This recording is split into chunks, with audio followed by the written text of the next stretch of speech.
What was the biggest difference between Game 3 and Game 4? You know, for a team that felt like they were struggling so hard to generate anything offensively, you'd think that the difference between a game that you got smoked and a game that you win would probably be you found a way to do that. That was a difference, don't get me wrong. They were better offensively, better possessing the puck in the offensive zone, better at those sorts of things. But give credit to the blue line and to Freddie Andersen. There is a distinct turning defense to offense level of the Canes that worked. And there is a distinct frustrating the Panthers on offense led to a seemingly frustration-style game from them in all aspects of their play.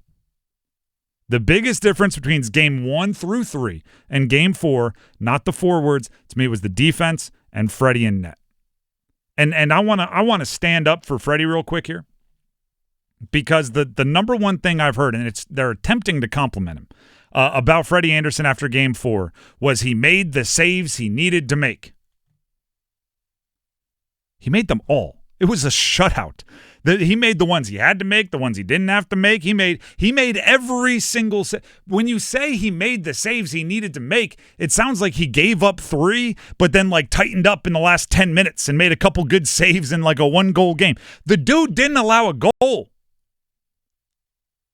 Give him his praise. He made every save. Every single one.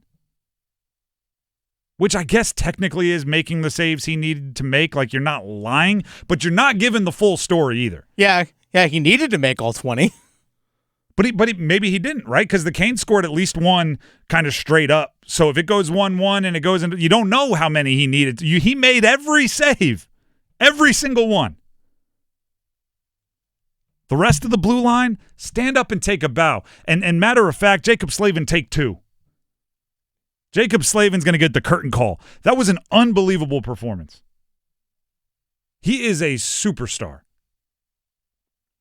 Blocking that many shots, the amount of times the broadcast wasn't even excited by it. Just a casual, like, here's a rip from Barkov, there's Slavin. Marchand on the left side, there's Slavin.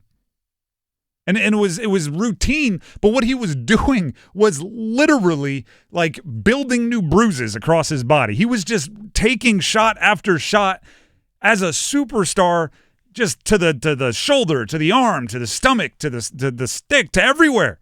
It's hard to truly quantify how many goals he stopped. I don't even... I mean, you can see ones that are clear, but you never know if it gets past him, if it gets deflected, if there's a rebound that goes in. It's so hard to quantify how many he stopped, but my goodness, it was a lot. It is kind of like the conversation for a great shot blocker in basketball, where you're going like, he had 4 blocks and affected countless others. And you just kind of take it as like guys weren't going to the rim because they didn't want to get there. Like, Slavin has some of that. By the way, he bodied Alexander Barkov, which is not easy, despite how Slavin made it look. The way, ironically, if you watch the postgame on TNT, Kevin Weeks, former Cane, was talking about the calmness of Freddie in net, how Freddie just was kind of low heart rate, chill, just making plays. I think that's a perfect way to describe Slavin. He's guarding like Barkov one-on-one. Which most players, if you're a defenseman and you're one-on-one with a player like that, your adrenaline is ripping, and Slavin's just like, all right, I'm gonna wait till he, shows me what he's gonna do. Then I'm gonna get my position perfectly, and I'm gonna poke it away, and we're gonna get it going in the opposite direction. And if I miss, then I'm gonna, he does a lot of spinning with then throwing the stick back the other way, or I'll take a knee and take the shot off my chest. Like he's just calm. Slavin, after the game, talked about being comfortable playing in close games, which I think was wildly obvious. 1,000%. I mean, it was 1-0 up until the end there, and so I don't know, you can't get any tighter than that. But no, I mean, everyone bared down, and penalty kill was huge tonight, and everyone just did their job, and we got one. So that's one step, but we got a long road ahead of us. We just got to keep playing that way. He is a star. In a different way, give Dmitry Orlov his props. Now, obviously, I don't think Orlov was as good as Slavin last night. I don't know if he could have been. But Orlov compared to Game 3 Orlov, 1,000% better. 1,000% better. I thought his physicality was a tone setter. Orlov was, you could tell he was mad about game 3. He was going to take it out on somebody. I don't know if he knew they were going to win the game, but he was going to leave with a couple bodies. He was going to leave with a couple dudes on the ground. And that is an important part of Orlov's game. We have to talk about Alexander Nikishin if we're talking blue liners. 3rd NHL game. Any kind. Postseason, regular season, preseason. Heck, you could include AHL. 3rd game in North America for that guy. And there were moments where he looked like as talented as anyone else on the ice. The pass he made to set up Logan Stankoven's goal. I mean, goodness gracious. Dennis made a great point, and I didn't even notice it in real time. He made that pass and then got off the ice before the goal was scored. Yeah, he actually changed. So he didn't get the +1 on his plus-minus, despite the fact that he has the primary assist and was a huge part of the reason the goal was scored. And that right there, it's one of my favorite movies to quote. It's Moneyball-ish, right? Where the guy, he hits the ball and he's digging it out, right? He never does it, but he's going to try to stretch a single to a double, and he falls at first, and he embarrasses himself, and he crawls back to first base, and he tries to hit.